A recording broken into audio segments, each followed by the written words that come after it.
Gurur Sakshat Parabrahma Tasmai Shri Gurave Namaha.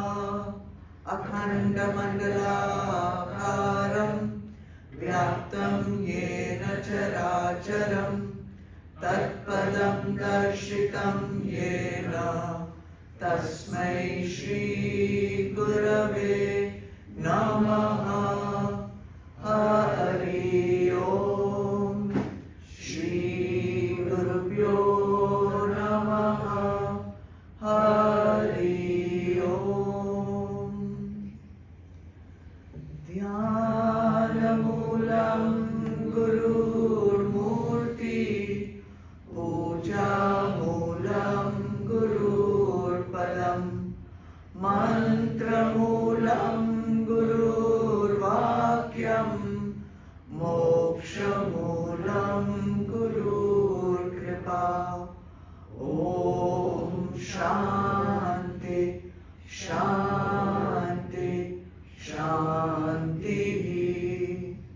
Om Sahana Bhavatu Sahanao Bhunaktu Sahaviryam Karvavahai Tejasvinavadhitamastu Ma Vidvishavahai.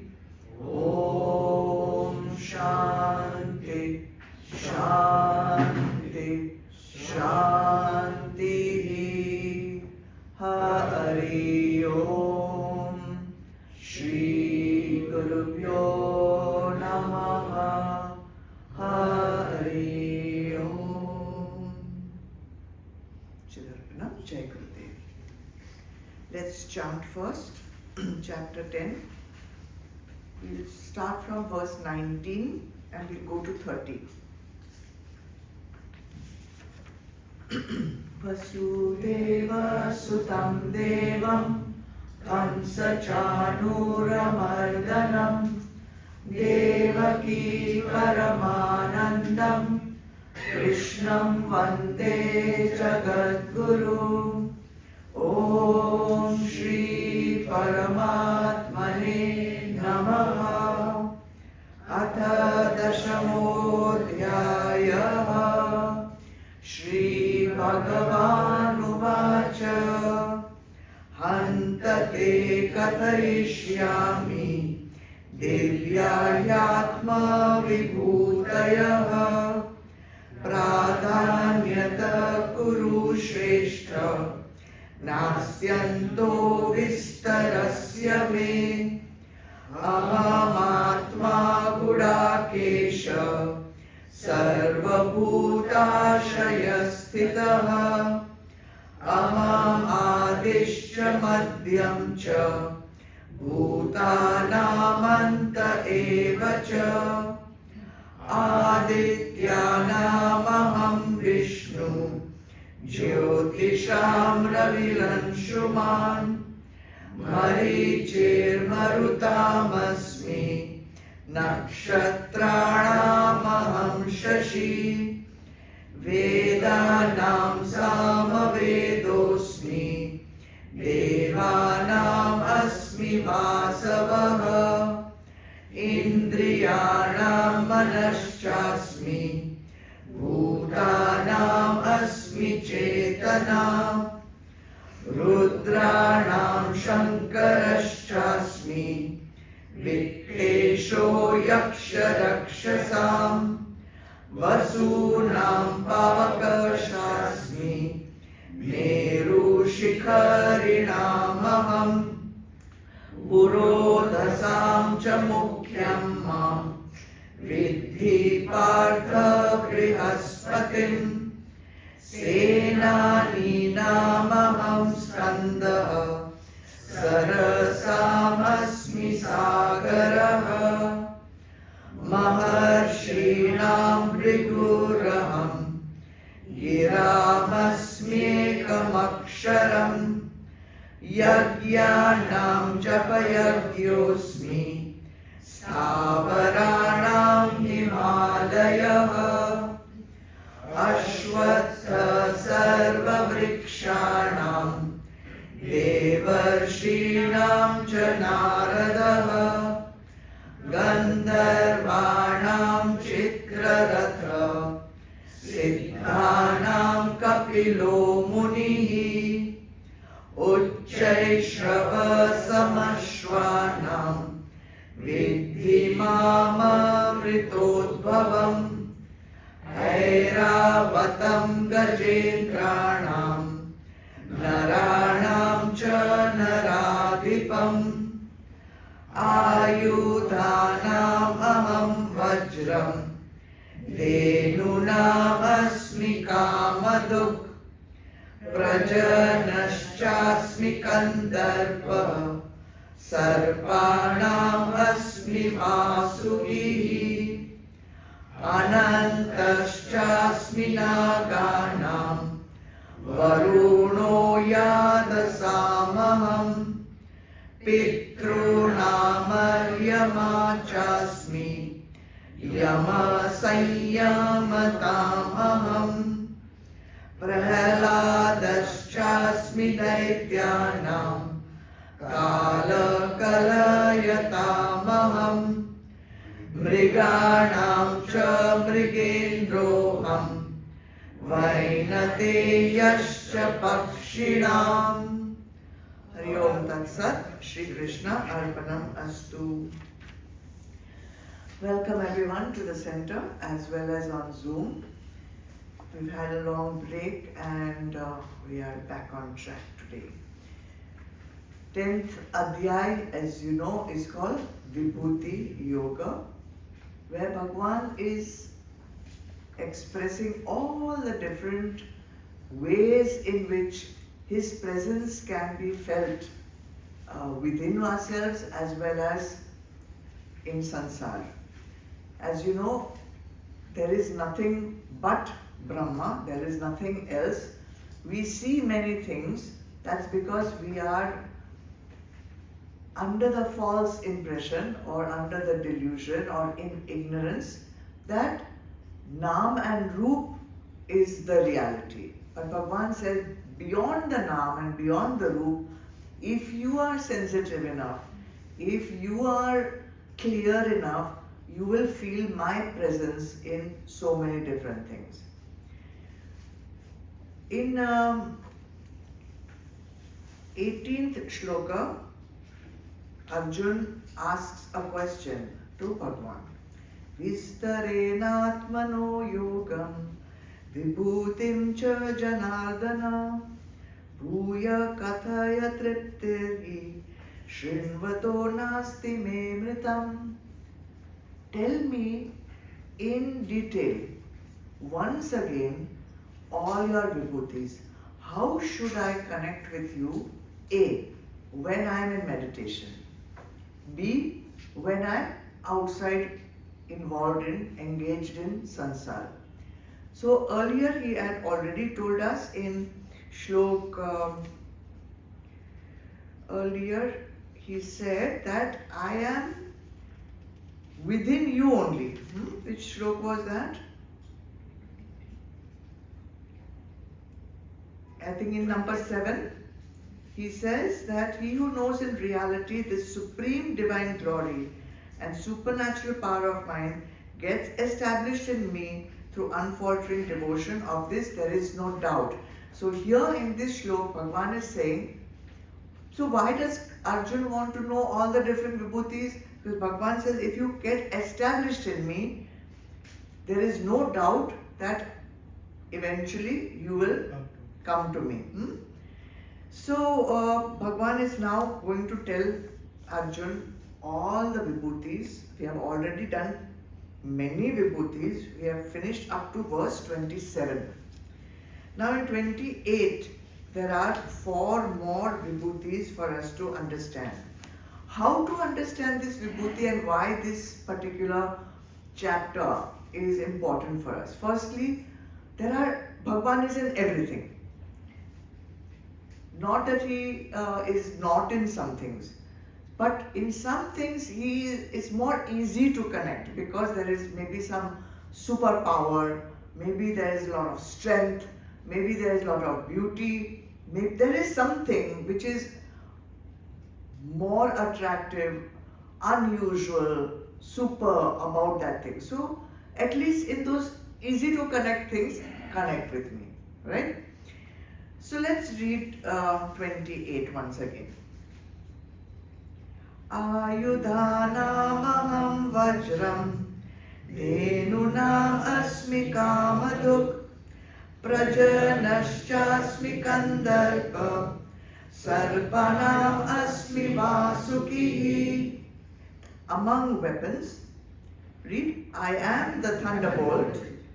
Among cows, I am the celestial cow, Kamadhenu, the cow of plenty.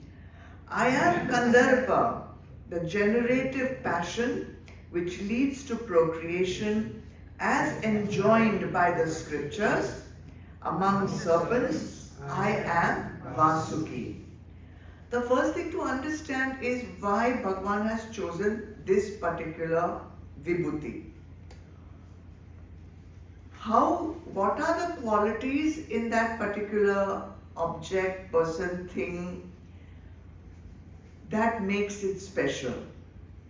But we need to go beyond that and understand, as spiritual seekers, how can we use this knowledge where Bhagwan is prominent because of these qualities. So how to bring those qualities in us so that Bhagwan can reveal himself in us also, right? Let's take the meanings first. Ayudhanam, among weapons. Vajram, what is Bhagwan? Thunderbolt, the weapon of Indra, Vajram. Dhenunam, among the cows. Asmi, everywhere I will not say. Asmi means I am. Who am I? Kamaduk, the celestial cow. Kamadhenu.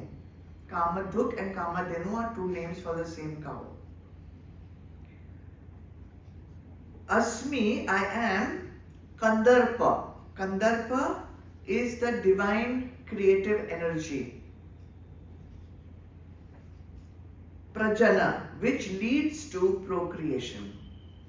So I am that divine creative energy which leads to procreation, which allows procreation. And Sarpanam, among Sarpa, among serpents, Asmi, I am Vasuki. The meanings are quite clear here.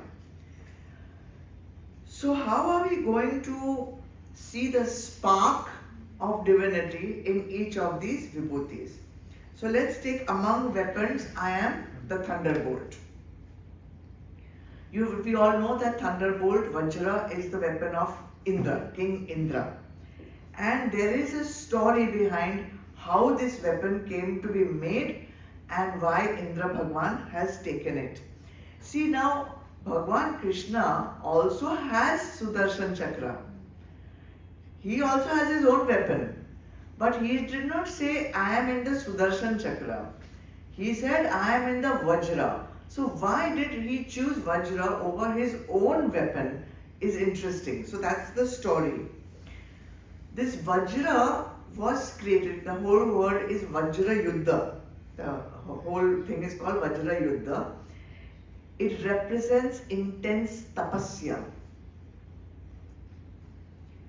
And this tapasya is this very highly elevated spiritual power of one Rishi who was called Rishi Dadichi. Rishi Dadichi himself represents total selflessness. So let's see what that story is. Rishi Dadichi was a devotee of Bhagwan Shiva. And at that time, at that particular time, there was one Asura called Vritra Asura. He was so strong, he had conquered heaven.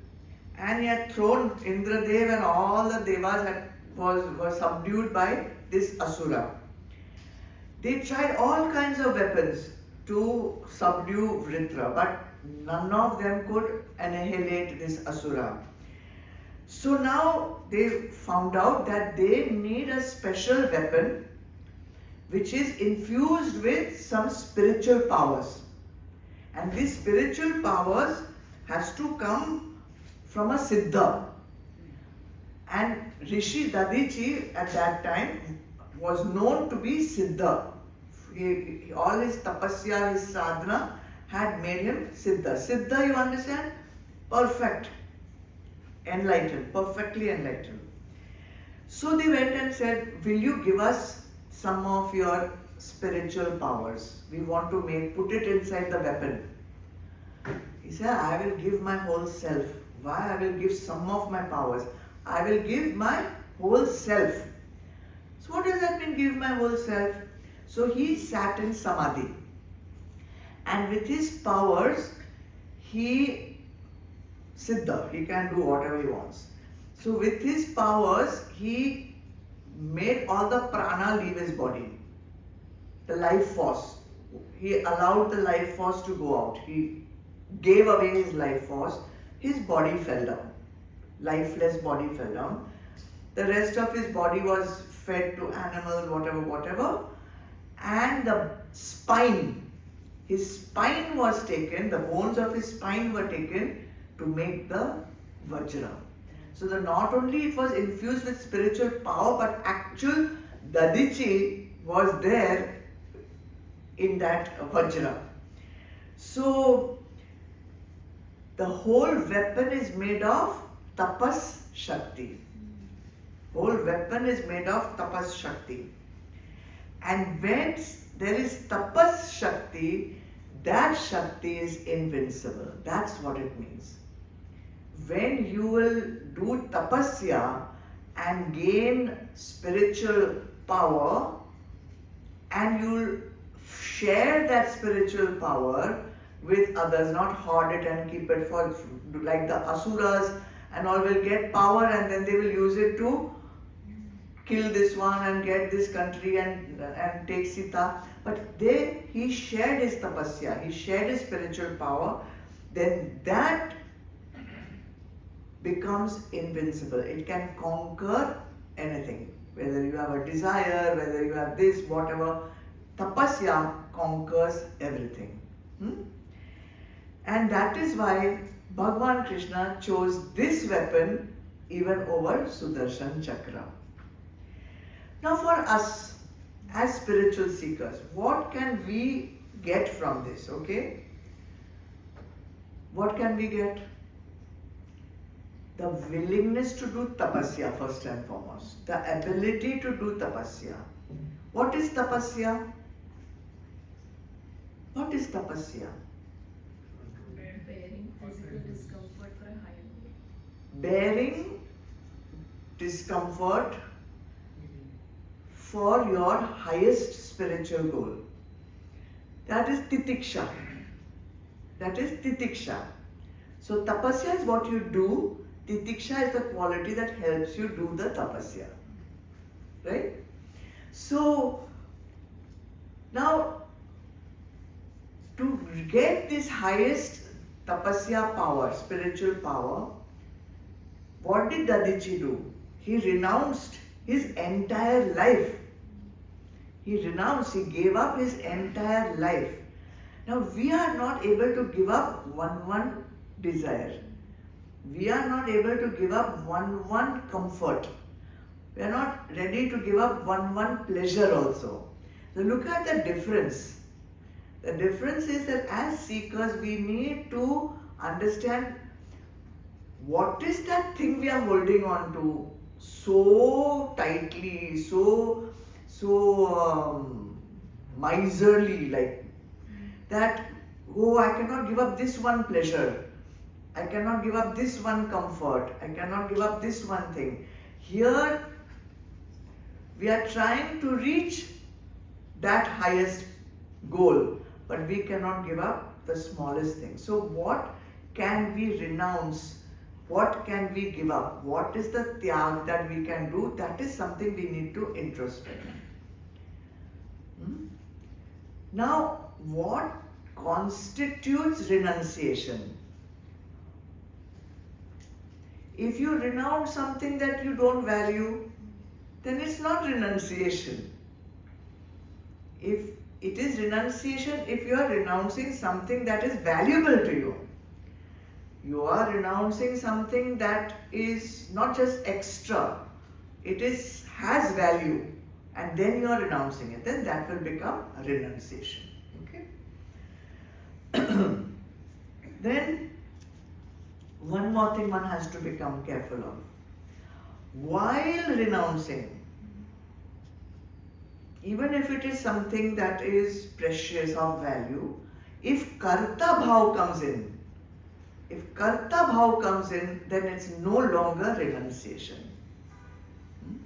So that's another thing as spiritual seekers we need to say, I did this great renunciation. Then khatam. Then no spiritual power is going to, you will get punya.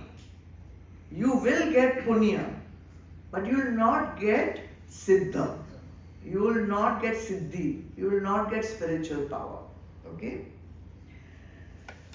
And the third thing for us is that when we are renouncing something, we are renouncing some vishay only, na? But we are getting Bhagwan's presence, because in renunciation, in tapasya, Bhagwan says, I am there. I am there. So what you are giving up is paltry. It's nothing. But you can experience the presence of Bhagwan within yourself when you become tapasvi. So these are the important things that as seekers we can take from this among weapons I am Vajra. What is this Vajra? Can we have that Vajra within us? Can we develop Vajra? Now Vajra in Sanskrit means thunderbolt. It also means diamond. There is another meaning of Vajra which is diamond. And you know, diamond is a very hard, what can you say? Stone, substance. It can cut through anything without getting damaged itself. Right? So, when you have this Vajra diamond of tapasya inside yourself, you can cut through your desires. You can cut through your avguns. You can cut through your vasanas. You can cut through your karmas and remain unscathed. Remain unsullied. Remain without getting anything less. You do not become less by that. Acha, when we give up our desires, our karmas, our avguns, we become less or we become more? We become more.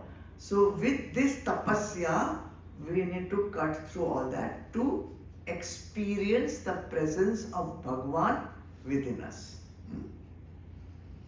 And this Vrittasur, which is the asur that was for which we had to use this weapon, represents ahankar, it represents avidya, it represents ignorance, darkness.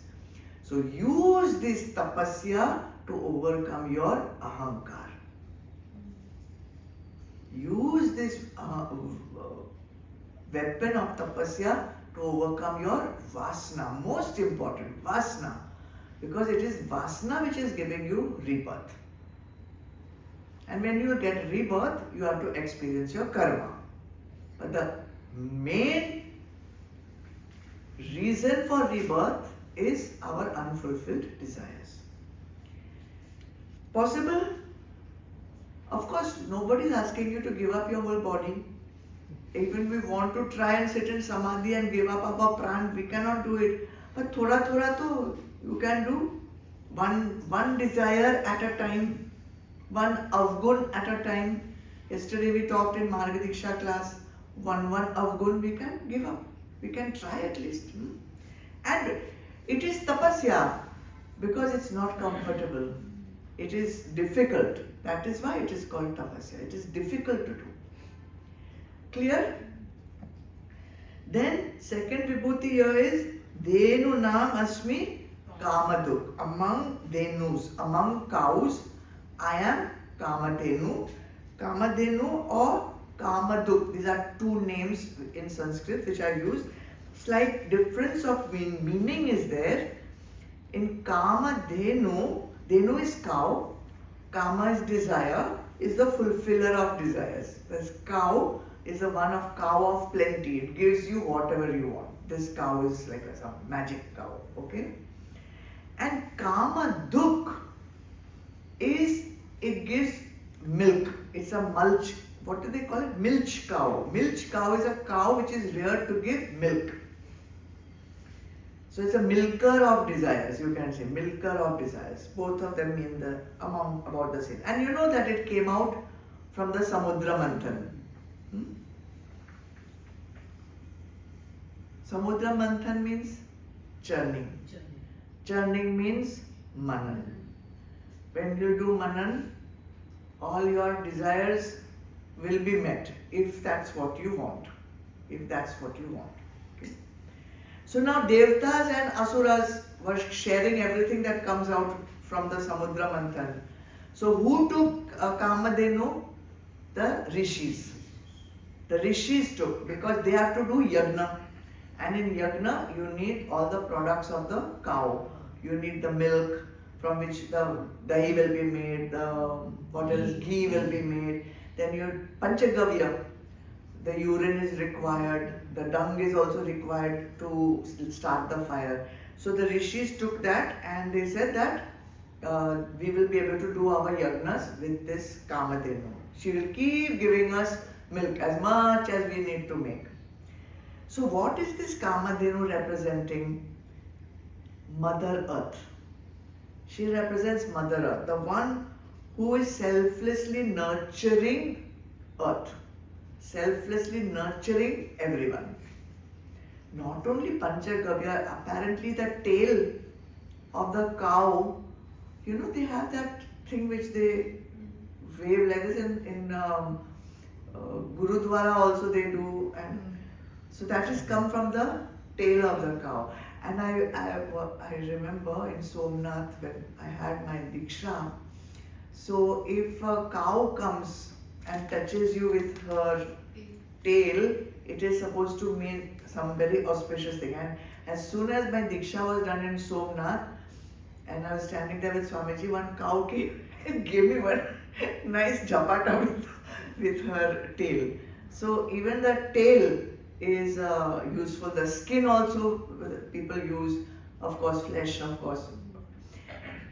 So inside the Kamadhenu, I have that murti in my house. Nagesh had given.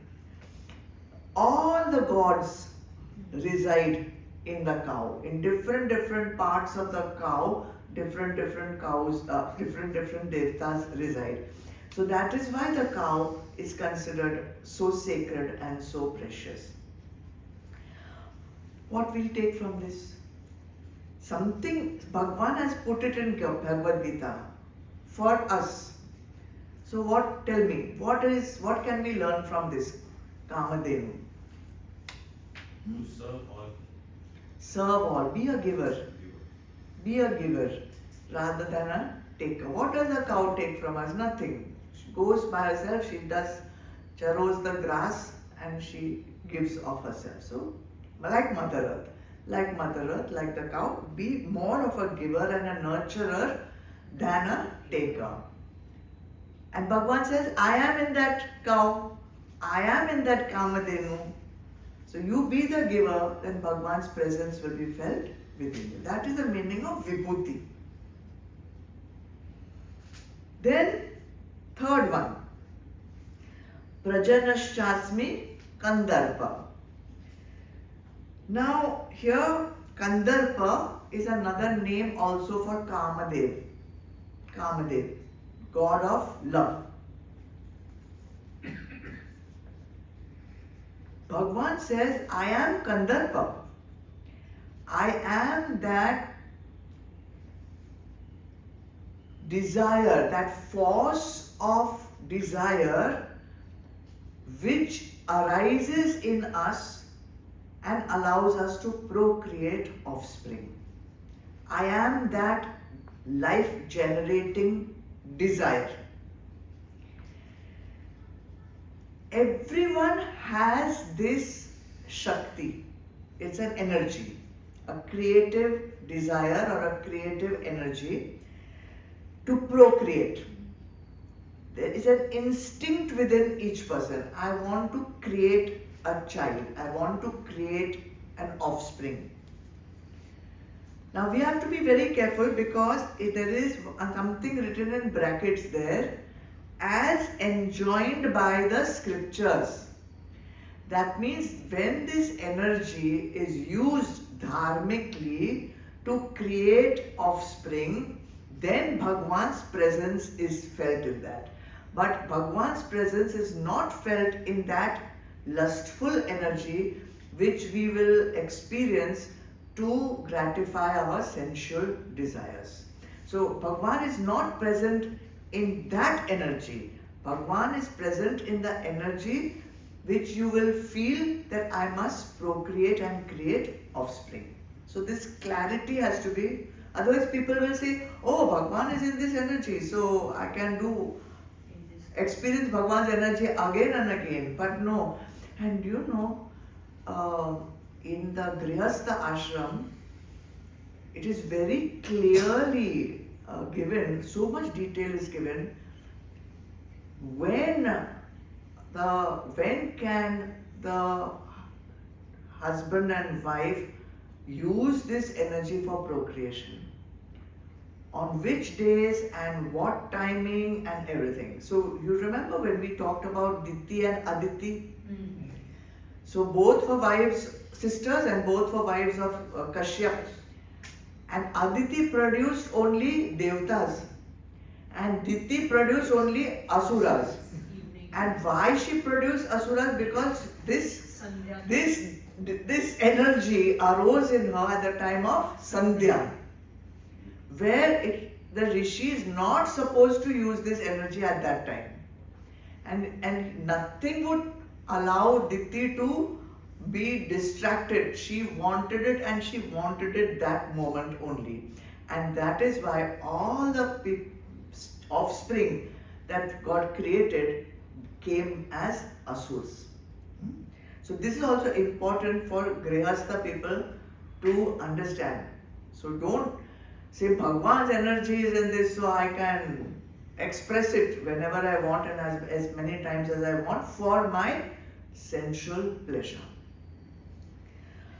Alright. So this is a fundamental basic instinct. There's nothing wrong with it. What is wrong is the way it is used inappropriately.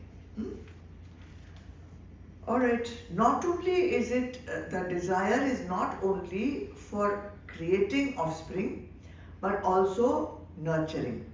In that, nurturing and taking care of them is also included in this energy. So Bhagwan says that when this instinct arises as dharma, then I am present in that. Okay? So now, we also do feel that creative energy. That energy also rises in almost everyone. So how can we use this understanding now, that just because the energy rises doesn't mean that we have to let it be expressed in that particular way. And later we will understand that this energy is not any different from any other energy. There is no energy written. Sexual energy, intellectual energy, entertaining energy or cooking energy. There are no different categories of energy. Energy is energy. How you will use it, how you will channelize it, how you will sublimate it is up to us. So that is what we need to do as spiritual seekers. Understand. You remember when Manan Gandhi did an Ayurvedic workshop with us, and he said that the energy has to rise from the lower chakras up. Now, where are you spending that energy? And we'll come to that a little bit later. Where are the energy is there in everyone? The ones, he said very clearly, the ones, he said, who use all their energy so much in sports and exercise and physical expenditure, then their energy is over there. Then that energy is not going to rise up to the spiritual center to be converted into spiritual energy, to be used as a channel of spiritual practice. So where you want to spend your energy is up to us. Energy everybody has, but some energy is remaining dormant in potential state in the Muladhara chakra. It's not rising at all. And if it is rising, it's spent out, depending on which chakra you are spending it or where it is getting stuck also. So some knots are there, so that energy gets stuck over there and all energy goes out from there only. So this is something we have to introspect about. Okay? Any questions regarding this? Any doubts about this? It's clear. And then the last one, here only we can understand it because it's following the very next Vibhuti. Sarpanam asmi Vasuki. Among serpents, I am Vasuki. There are two kinds of snakes. Poisonous snakes and non-poisonous snakes. Right? Now here he is talking about Vasuki, poisonous snake. In the next shloka, he will talk about the non-poisonous snake. So Vasuki is the poisonous snake and he is the king of poisonous snakes. He is the most potent, strong and most poisonous. Okay. This also is connected with Samudra Manthan. So when they had to do the churning, they needed the churning rope. So they tied Vasuki around and with that they put on that, what is mountain? Mandara mountain. And they managed. So now, by pulling the snake back and forth, poison came out of Vasuki. Halahal. Halahal. So, this is also one has to understand. This serpent Vasuki is the same as our Kundalini Shakti.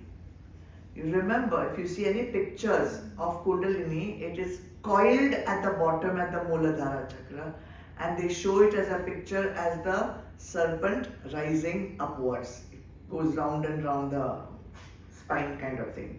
So it is Shakti or cosmic energy, and it is coiled at the bottom of the spine in what we call Muladhara chakra.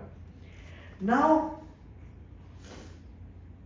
whatever emotion we are feeling, pain, pleasure, or happiness, sukh, dukh, they are all expressions of this energy. Depending on this energy rising, the emotion is an expression of this energy. So Vasuki's energy is that pure cosmic energy which is dormant. How we are going to use it is up to us. And this is very, very interesting. Little bit I will talk about chakras now, okay? Little bit, because it's interesting for us. So energy is coiled down, and now the idea is eventually for spiritual seekers, this energy has to reach the topmost chakra, Sahasrara chakra, where if it reaches, that is called enlightenment. That is called self-realization. Now sometimes this flow of energy in someone who is doing tapasya, someone who is doing sadhana, someone where the avguns are more or less cleared up, chitta shuddhikaran, like we talked about yesterday, then that energy flows aligned. all the chakras are in alignment, and you want a pen? All the chakras are in alignment and their energy flows unblocked, unhindered. But sometimes there is some blockage, you can say. That sometimes it is unaligned. Maybe the energy is not flowing carefully, or it is too much of energy blocked up in one area and it gets pulled up there. Then all energy gets into one stream. So that's addictions. When there are addictions, it means that all the energy is pulled up over there and it's going over here only in one direction. That is where the addiction comes in. So now, in Mooladhara Chakra, the main concern is survival and security. That is the job of the energy at Mooladhara Chakra. Survival and security. If all your energy is in the Mooladhara Chakra, your main concern will be for security and for survival. And that is good. It is required. It is required. You need to take care of your body and you need to be secure. But if it is blocked over there, it's not flowing freely, it is blocked over there, then you will have fear and insecurity of the future.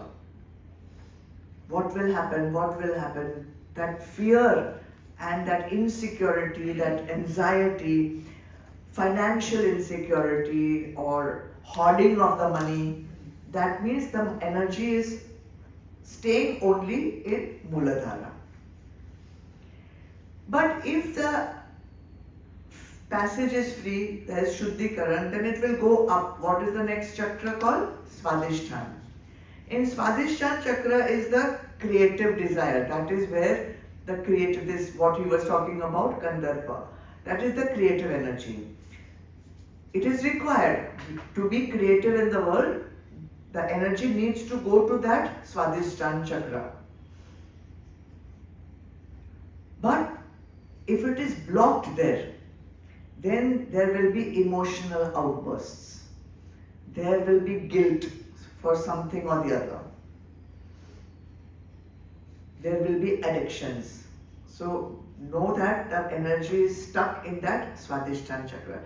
This is not at all Vedanta, but it is interesting to know from the Kundalini Shakti stream of knowledge. Now it goes a little bit higher. The third chakra is called Manipur chakra, in the belly, near the belly button. This stands for willpower. Manipur chakra stands for willpower, but also for ego. Required, because if it is flowing freely, you will have discipline over there.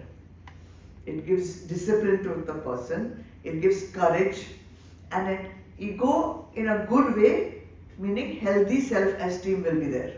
Healthy self-esteem, not arrogant or anything. But if there is a blockage there, then anger will be coming out. That means lot of anger, outbursts means Manipur chakra, some blockages there. And anger will come because of low confidence. Anger doesn't always get expressed. Sometimes anger remains inside and it corrodes you from there. Then you go to the higher chakras. Now the next three chakras are the higher chakras. The heart chakra comes next, Anahat, connection and love. That's the chakra of connection and love. It's a very beautiful chakra. If your energy is going and rising there, then unconditional love happens from here. Empathy, compassion, all those, forgiveness, all that happens in Anahat chakra. But if it is not flowing freely, then jealousy will happen.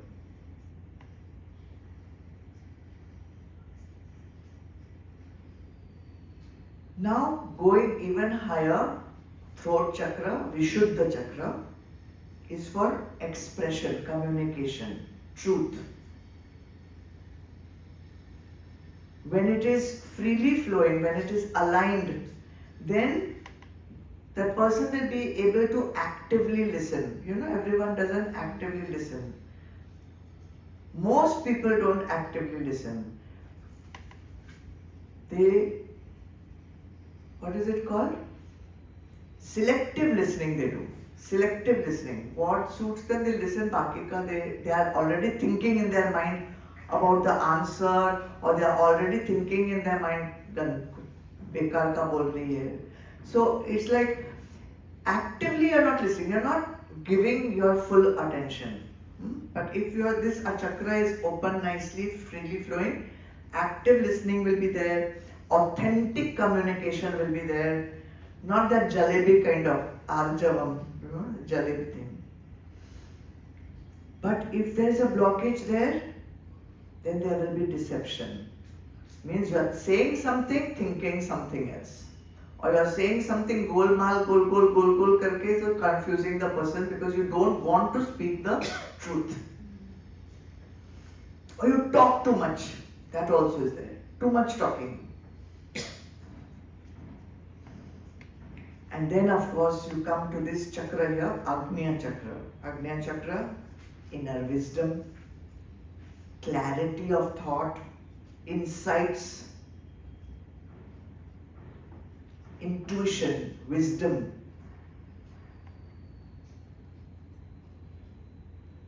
And not clear then, moha, illusion, deception. Even if one is able to bring the energy up to here, is like amazing. But once it goes to the Sahasrara chakra, that is liberation.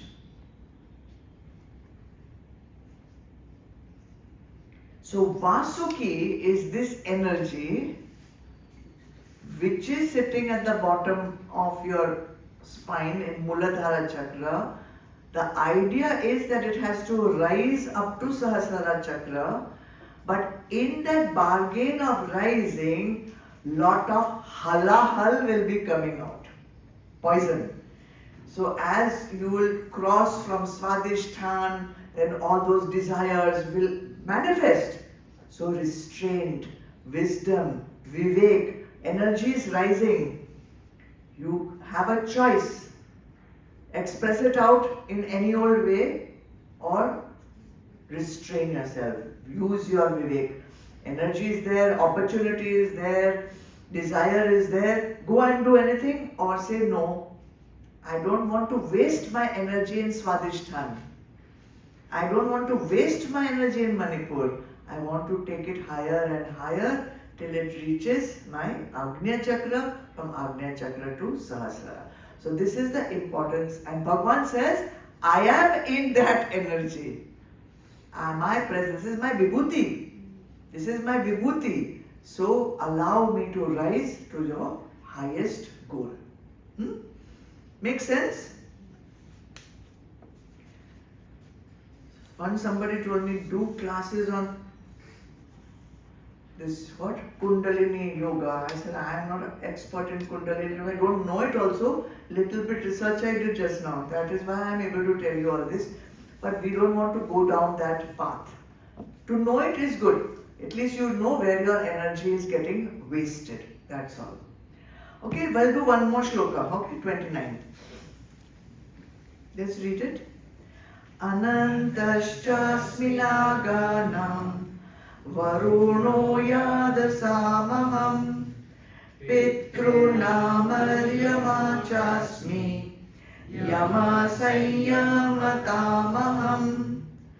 Among Nagas, a special class of serpents, I am the serpent god Ananta, and I am Varun, the lord of aquatic creatures.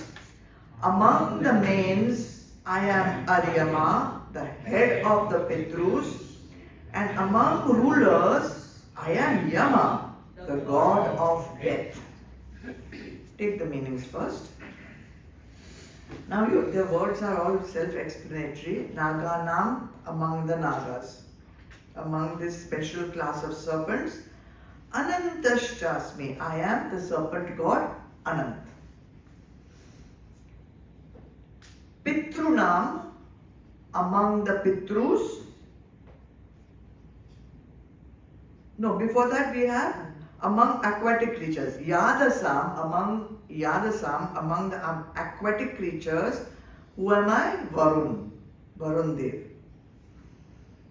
Among the mains, Pitrunam, who am I? Aryama. And Sanyamatam, among rulers, I am Yamadev. Rulers means what? The head, the one who gives punishment or reward. That way, punishment or reward. Pap or punya. In that I am Yama. So we said that there were two kinds of serpents, poisonous and non-poisonous. The poisonous was Vasuki, non-poisonous is Anant.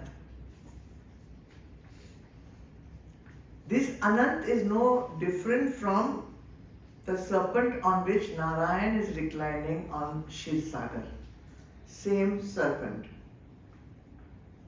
And that represents infinity. Also known as Sheshnag.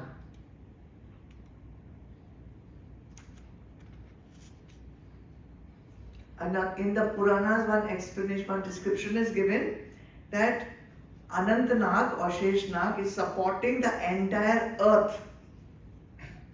Okay, the entire universe on its hoods. It has many hoods. So on the hood, the entire universe is getting supported. Therefore, it represents infinity.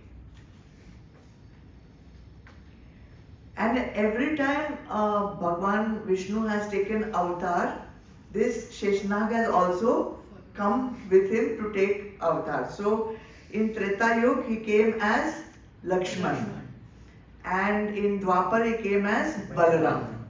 So always along with Bhagwan Vishnu he is coming. So it stands for, if he is supporting the entire universe, it stands for strength, it stands for health, it stands for prosperity, always there. Bhagwan says, I am in that strength. I am in that support.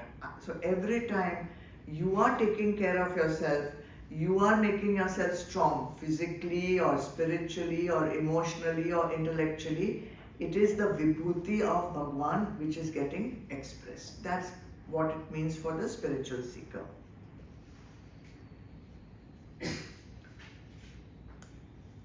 And then, according to the old Vedic thought process and new Vedic thought process, this Varuno Yadasamaham changes. Varun, we know, is the god of the oceans.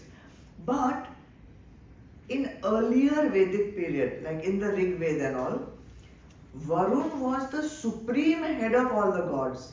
Before Indra, it was Varun who was the supreme head, king of all the devas, okay? And he was the one who maintained the cosmic rit, what we say rit, when the sun will rise, when the flowers will bloom, when the earth, how the earth will rotate, all that was controlled, they say, by Varun Dev. And he was the king of the sky and the oceans and the entire universe. Then slowly, when Indradev's power came, Purans, stories started coming, then Indradev became the chief of the gods, and Varun got a little bit demoted, and he was relegated to king of the oceans. He's also one of the Dikpals. Who are the Dikpals? Dikpals are the gods who are in charge of the four directions. So he's in charge of west, I think. He's Dikpal of the west direction. So earlier he was Yadasam. He was the undisputed king of the entire universe. Now he is the undisputed sovereign of the oceans.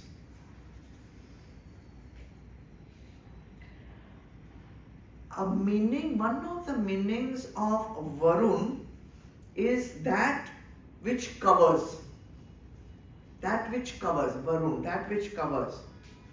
And Bhagwan Vishnu took one avatar which covered the entire universe. What was that? Vaman avatar. Vaman avatar.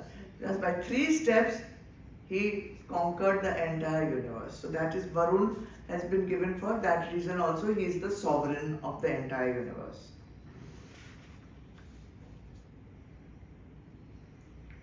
So Varun Dev is in the depths of the ocean, and Bhagwan is resting on that ocean, on Sheshnag. So this water, this ocean, firstly the depths. So for spiritual seekers, if you want, Bhagwan says, I am in Varun. Varun is in the depths of the ocean. So in our depths, Bhagwan is there. In our depths. And ocean means water. Water means purification, cleanliness. So in our pure chitta, in our pure inner equipment, in the depths of that pure inner equipment lies Varun Dev, the god of the ocean, in whose presence Bhagwan is experienced. Everything is, how can we take this Vibhuti and express it in ourselves and experience it also in ourselves?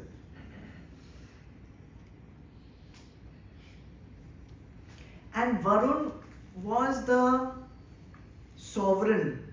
He held all the Rit, all the cosmic power. So if we are also adhering to Dharma, then also that power of Varun is being expressed by. So all those things, we have to just go inside ourselves and see how we can duplicate or replicate or clone or whatever it is, all these vibhutis within ourselves. And then there was among the mains, Pitrunam, I am, who am I? Aryama. Aryama is the head of all the Pitrus. Who are the Pitrus? They are the spirits of all our departed ancestors. Where do they live? Pitrulok. Pitrulok is between earth and Swarg, somewhere in the middle. They are to be revered and worshipped like Devatas, as equal to Devatas. Why? Because we have descended from them. Our life, our whatever we are enjoying, our intelligence, our spiritual inclination, our wisdom, our good qualities have come from our ancestors only. Our money sometimes, our homes, whatever we have, we say we are in gratitude to our Pitrus. So we need to revere them, we need to worship them. So your parents, your grandparents, your great-grandparents, they say Pitrus are, some say three generations and some say 7 generations. So it depends on some different schools of thought. In addition to our own family ancestors, we also need in Pitrus, we need to worship the rishis through whose lineage, like we have Gotra, na? So that Gotra, that lineage also has to be worshipped, has to be thought of in gratitude, as an expression of gratitude.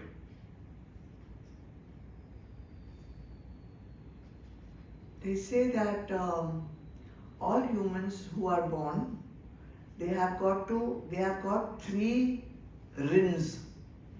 They have got 3 debts which they have to pay up. And one of them is Pitru Rin. So you have a debt towards your ancestors. So by doing Shrimad, by doing Tarpanam, you pay back that thing. Other 2 rins are which? Devrin and Rishirin. Devrin is done by yagnas and Rishirin is done by teaching the Shastras. So when we do the yagna or the Shraddha or the Tarpanam, that Atma gets peace. That Atma is helped in some way in continuing their spiritual journey. They can go to higher and higher realms. Also, they bless us. That those Atmas, they bless us. So sometimes families go through very difficult times. And there is maybe financial problem, health problems, relationship problems. So that time we have to check for Pitru Dosh and then do some yagna for that Pitru Dosh.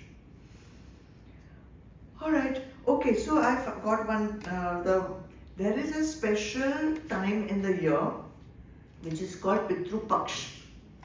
And the yagnas and the Shraddha and all, the pujas, if you have Pitru Dosh, you have to do it at that time. And that time comes now next month.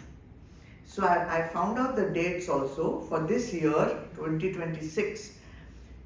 You have to do these rituals between September 26th and October 10th. 26th September to October 10th. So if there are any people who need to do this, find out from some astrologer, there's Pitru Dosh, then do your thing. And then there is among the mains. So how this helps us? Do the yagnas and move on. Alright. So among the mains, among these Pitrus, I am Aryama. Now Aryama is the king and the chief of the Pitrus. He looks after all the family tradition, continuity of the lineage. Sometimes the lineage gets cut off. So some problem is there. So maybe some dosh from some previous line. Okay. Bhagwan says, I am in Aryama. So Bhagwan is saying that he is also the protector of family. That way, protector of the family.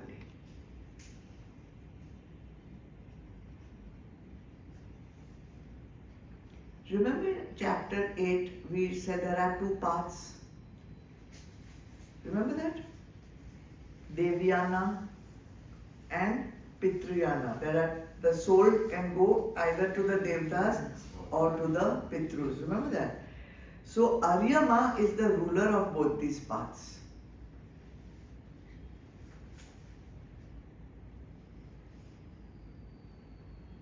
So Bhagwan in other words is saying, keeps telling you, come to me, come to me. Come to me, and I will take you on the right path. And we must complete our 3 rins. That's the importance of this, especially Pitru rin in this shloka. Today we are coming to satsang. In this lifetime, we are satsangis. Somewhere in your lineage, this sanskar has been given to you. This sanskar has been passed to you. Otherwise, there is no way you will be here in satsang. No way. For that at least, we owe gratitude to our ancestors. Maybe not actively by your own parents, but the sanskars are being passed down. So maybe one generation it skips also, but the sanskars are coming down. So be in gratitude, that's all it's telling you to do. And also, now, if you are very smart, you are very clever, you are very intelligent, you are very whatever, don't get ahankar for that. It is thanks to your lineage that you are enjoying these sadgunas. So in that way, worship the mains. And Yama, Sanyama, Tamaha, among the rulers means the ones who give papa and punya, the ones who are the judges. I am Yama, the god of death. So Yama, when we think of Yama, na, one picture comes of Asur comes in our mind, right? Kala and some horns and all. Many years ago, they used to put these reels, on Facebook, and they would show that somebody's getting into the car, and then somebody's crept into the back seat dressed as Yama. And that picture was like bhayanak, like some horns and red and some. But that is the wrong picture of Yama. He's not an asur. He's a devta. He's a devta. He's a god. Okay.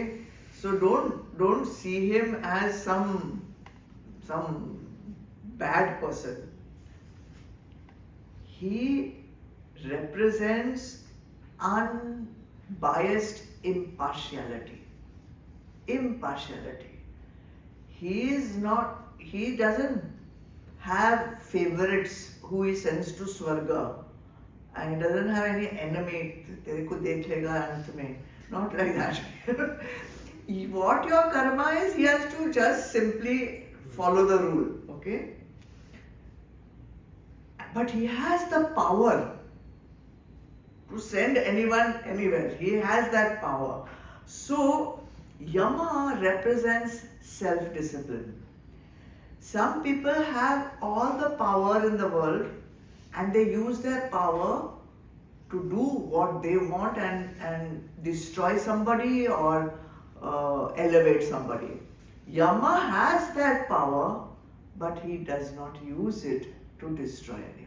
And that's why he is not an asur. That is why he is the devta. So, kings are there, judges are there. They are also the ones who give judgments. But kings and judges can be bribed. Kings and judges can be fooled. But Yama cannot be fooled. Yama cannot be bribed. Yama will do what? Dharma. Where is Yama? Inside. Yeah, he is there in your causal body. He is the one who is deciding where you will go in the next life. Okay, so Yama is always with us. Okay, he is not caring how rich somebody is. He is not going to give anything extra for all the wealth that you go on collecting. You are not going to get any extra brownie points at the time of Judgment Day. Alright. In fact, Yamadev is also called Dharmaraja because he is the ruler of Dharma. And Bhagwan says, I am in Yama. I am in Yama. Because Bhagwan is the holder of Dharma and this job is being done by Yama.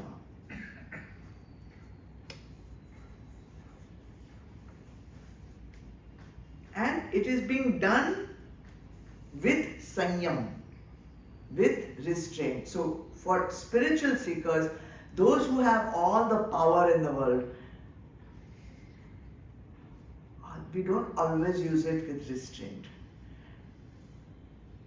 The people who have very little power, chotu power, like the clerk in an office, how much power he has? Thoda compared to the CEO. But he will use that power to make you sit outside. Abhi nahi milega, saab nahi milega. Right? So the one who has very small power, he has big ahankar. So he will use that power without any restraint to get the maximum boost for his ego. But Yama has all the power but no boosting of ego. Impartial. You remember when we talked about Nachiket? Somewhere we talked about Nachiket. Guru Purnima. So this entire Katha Upanishad is between Yama and Nachiket. So Yama actually is representing the highest spiritual teacher. And with self-control, with this high spiritual knowledge, you can achieve liberation. That is what he's teaching Nachiketa. Alright. Basically what Yama does, God of death. Death is of who? Body. So Yama's job is to change your clothes. He's just changing the clothes of changing the physical body. That's all. What is there to feel? Her mother has done it also. So you do it. So it's nothing to be feared. Yama is not to be feared. That is what Bhagwan is trying to tell you. I am there. I am in Yama. Why you are afraid of death? And this is one of the biggest fears that people have. That's it. I don't have anything more to tell you about these two shlokas, but there is lots for you to think about from these two shlokas. Okay? Next time we will continue and do some more.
Jai Gurudev.